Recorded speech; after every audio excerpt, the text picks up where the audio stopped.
everyone, it's Tara. Welcome back to my channel. Today I'm here with another, start of year video. Everyone's producing a lot of content right now, myself included, just because you have the end of year stuff, the start of year stuff, and it's just a fun time in the BookTube community. So today I am here with my 2022 TBR. I've kind of decided to be more lax with my monthly TBRs.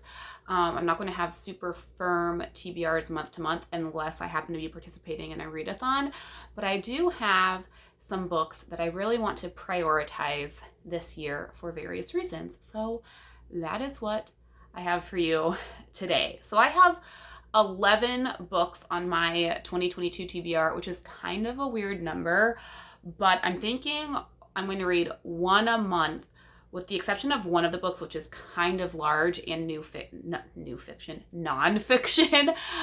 So I'm going to take 2 months to read that. So that's kind of how I came up with 11 books.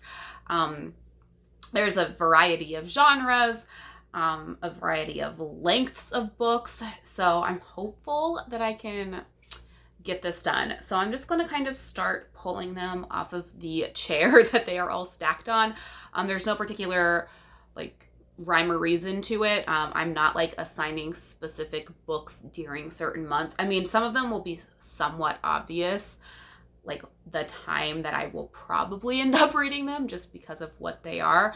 But I'm not saying this book I'm reading in January and this book I'm reading in July. It's just kind of, these are the books that I have on my list. So let me reach over here. So first up, we have Mastering the Art of French Eating, From Paris Bistros to Farmhouse Kitchens, Lessons in Food and Love by Ann Ma. So she's a journalist, Ann Ma, whose husband was given a diplomatic assignment in Paris, and Ann Ma was kind of hey, I'm kind of a foodie. And she ended up kind of doing something similar to what Julia Child did.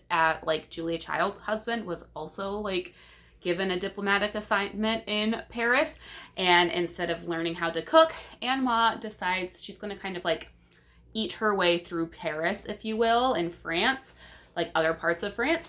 And I just thought it sounded really interesting, so I picked this up at a library book sale, and I'm really excited to read it. So along those same lines, since we're already on the subject, I also have on my list, as always, Julia, the letters of Julia Child and Avis Devoto, the letters that they wrote back and forth while Julia was in Paris. They wrote Mastering the Art of French Cooking together, I'm pretty sure.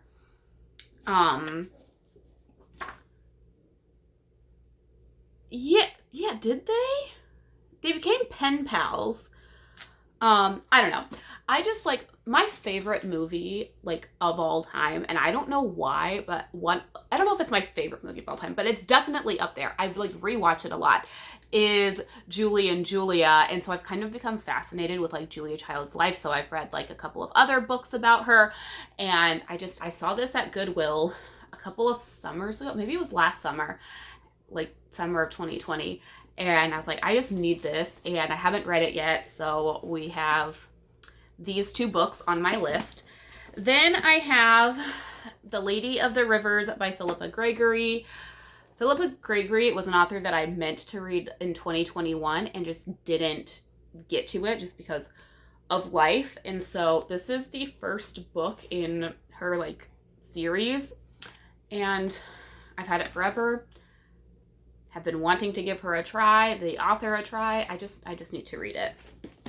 Then we have Frankenstein by Mary Shelley, another classic, or a classic that I've not read yet, ever. This has been on my TBR the past 3 Octobers. Haven't read it yet. So hopefully I will finally get to this coming October. That is the plan. Okay, then we have Girly Drinks, A World History of Women and Alcohol by Mallory O'Meara. This just sounded so interesting to me. It's kind of the history, it says the history of women and alcohol. and it just sounded like really entertaining. And I've been like, I want to like read more nonfiction, whether it's like memoirs or whatever.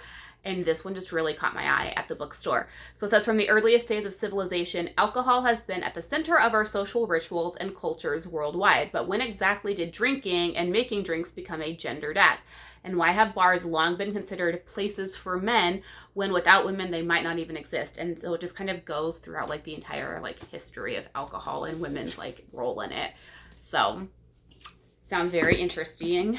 Then we have A Promised Land by Barack Obama. This is the book that I'm going to take 2 months to read because this thing is chunky. It's like 700 pages. I mean, nonfiction, a memoir type thing.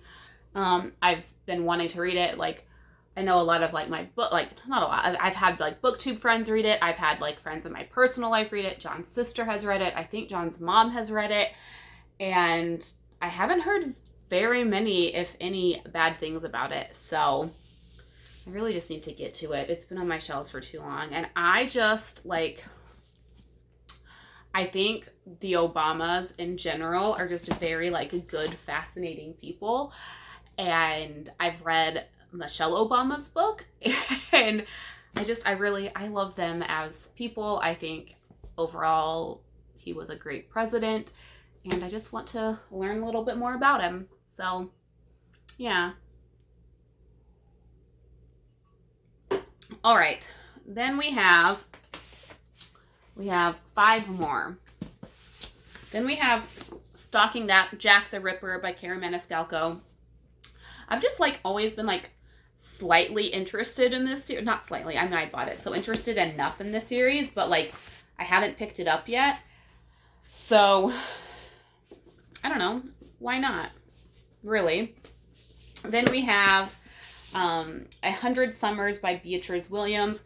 Beatrice Williams is an author that I am very interested in trying. I have a few of her books, both books that she wrote by herself and books that she like co-authored. Historical fiction. I've had this again forever. It was written in 2013. That's probably around when I got it, to be honest with you. It's blurbed by Ellen Hildebrand, who's one of my favorite authors. There's not a good excuse as to why I haven't read it. So this will be a summertime read, most likely, because, I mean, it's called 100 Summers. And this takes place in New York in Memorial Day, 1938. Okay. Then we have, well, you can probably see those all now. We have A Christmas Carol by Charles Dickens. This is A Christmas Carol and Other Writings. This is another classic that I've never read, so I need to read it this Christmas. Then we have The Chaos of Standing Still by Jessica Brody. This actually takes place like New Year's Eve, so I plan on reading it this month, January. But this is a book that my sister-in-law recommended, and I haven't gotten to it yet. And then last we have Project Hail Mary by Andy Weir. I loved The Martian. It's somewhere behind me. I don't know if you can see it. Oh, it's right here. It's one of my favorite books. I love the movie too. I made John read The Martian last year, and my mom said that if I liked The Martian, I would probably like this, and I just haven't read it yet. This is another like fairly large book. It is 476 pages. And I just need to read it. So those are the 11 books on my 2022 TBR. Let me know down below. Are you doing like monthly TBRs? Are you just, I know a lot of people are like kind of being kinder to themselves this year, so not doing monthly TBRs, but like have a vague idea of things that they want to read. What are some books that you hope to get to this year? These are obviously all backlisted books. I do have like new releases coming out that I've already pre-ordered that I'm really excited about, that I will probably read as well. But these are some, I say backlisted. This is like just came out this past year. So I'm really looking forward to all of these. So let me know, have you read these? Would you want to buddy read any of these? Let me know down below. That is it for now. Thank you so much for watching. Until next time, happy reading. Bye!